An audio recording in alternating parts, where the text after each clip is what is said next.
President wa South Africa Cyril Ramaphosa. Thank you, Excellency. Wa South Sudan Salva Kiir Mayardit. Ethiopia Sahle-Work Zede na uria wari president wa Malawi mwaka wa 2012 ginyagia mwaka wa 2014 Joyce Banda ni amwe ageni aria macerete kiharo-ini kia Nyayo kwe President Mwai Kibaki gitio kia muthia igongona-ini ria mitha mbere ya gutafanio kwa mathiko make. And for us as South Africans, we saw him in the mold in which we saw our own first president, President Nelson Mandela.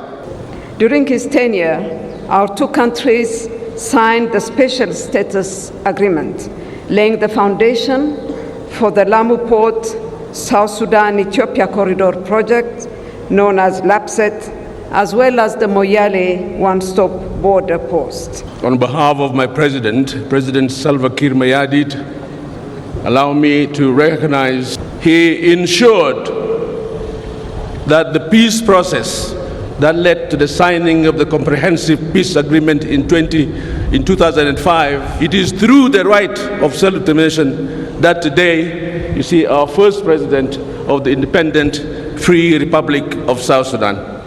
President aria matanahota gwikinyia mitha-ini ino magituma nini yao munini wa president wa Tanzania Philip Mpango agiuka handu ha President Samia Suluhu Hassan, Jessica Olupo agiuka handu ha President wa Uganda Yoweri Museveni, President wa Zimbabwe Emmerson Mnangagwa akirugamirwo ni munini wake Constantino Chiwenga, nake Prime Minister wa Rwanda Edward Girente agiuka handu ha President wa bururi ucio Paul Kagame. But we also wish that you could remember President Kibaki for what he stood for and for what he did for this great nation. It should not be to mourn, but to celebrate a life dedicated to serving his nation.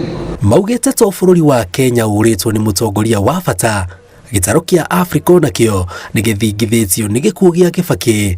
Amutongoria wake ni umwe wa maria macungiriirie ngwataniro njega ya kiwonjoria gatagati ga Kenya na mabũrũri macio. Ngiribotera Inooro TV, njĩtagwo Njenga Waboi.